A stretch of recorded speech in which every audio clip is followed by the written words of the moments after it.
Secular ধর্ম যারা অনুসরণ করে, কোন ধর্ম? সবাই বলেন কোন ধর্ম? সেকুলার ধর্ম যারা অনুসরণ করে। সেকুলারিজম একটা ধর্মের নাম। সেকুলারিজম শুধুমাত্র একটা রাজনৈতিক মতবাদের নাম নয়। ধর্মনিরপেক্ষতা এটা শুধুমাত্র একটা রাজনৈতিক দর্শনের নাম নয়, বরং ধর্মনিরপেক্ষতা হলো একটা নতুন ধর্মের নাম। হিন্দু ধর্ম যেরকম একটা ধর্মের নাম, বৌদ্ধ ধর্ম যেরকম একটা ধর্মের নাম, খ্রিস্ট ধর্ম যেরকম একটা ধর্মের নাম, ইহুদি ধর্ম যেরকম একটা ধর্মের নাম, সেকুলারিজম ধর্মনিরপেক্ষতা এটা একটা ধর্মের নাম। তবে এই ধর্মটা হলো হিন্দু, বৌদ্ধ, খ্রিস্টান, ইহুদি অন্যান্য ধর্মের চেয়ে আরো ভয়ঙ্কর একটা ধর্ম। কারণ যে হিন্দু সে বুঝে আমি হিন্দু, আমি মুসলমান না। বলেন, যে বৌদ্ধ সে বুঝে যে আমি বৌদ্ধ, আমি মুসলমান না। কাজে আপনি তাকে ইসলামের দাওয়াত দিতে পারেন, সে এক সময় গ্রহণ করতে পারে। যে দেখি খ্রিস্টান সে জানে আমি খ্রিস্টান, আমি মুসলমান না। যে ইহুদি সে জানে আমি ইহুদি, আমি মুসলমান না। কিন্তু যে সেকুলার সে নিজেকে মনে করে সে মুসলমান, অথচ সে কাট্টা মুশরিক। এই হলো সবচেয়ে ভয়ঙ্কর জিনিস।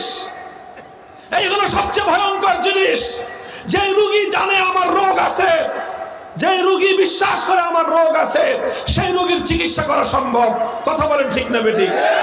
আর যে রোগী নিজেকে মনে করে যে আমার কোনো রোগ নাই, আমি সুস্থ, সেই রোগীকে কেউ চিকিৎসা করতে পারে না। হিন্দুকে ইসলামের দাওয়াত দেওয়া যায় কারণ সে জানে আমি অমুসলিম। বৌদ্ধকে ইসলামের দাওয়াত দেওয়া যায় কারণ সে জানে আমি অমুসলিম। খ্রিস্টানকে ইসলামের দাওয়াত দেওয়া যায় কারণ খ্রিস্টান জানে আমি অমুসলিম। আর ধর্মনিরপেক্ষ ব্যক্তি সে একজন বেঈমান হওয়ার পরেও, সে একজন মুশরিক হওয়ার পরেও সে নিজেকে মূর্খতার কারণে, অজ্ঞতার কারণে নিজেকে মুসলমান বলে মনে করে।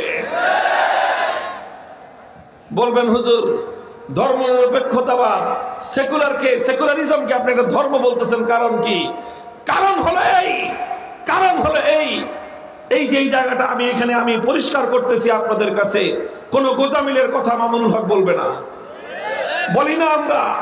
পরিষ্কার আল্লাহর কোরআনের আলোকে স্পষ্ট করে দিব আপনাদের সামনে কেন আমাদের সঙ্গে তাদের লড়াই, কেন এই ফ্যাসিবাদী শক্তি, কেন এই আওয়ামী দুঃসাহস, এই অত্যাচারী শক্তি বাংলাদেশে এত শক্তি থাকতে সবচেয়ে বেশি জুলুম কেন ওলামায়ে কেরামের উপর করে বুঝতে পারবেন।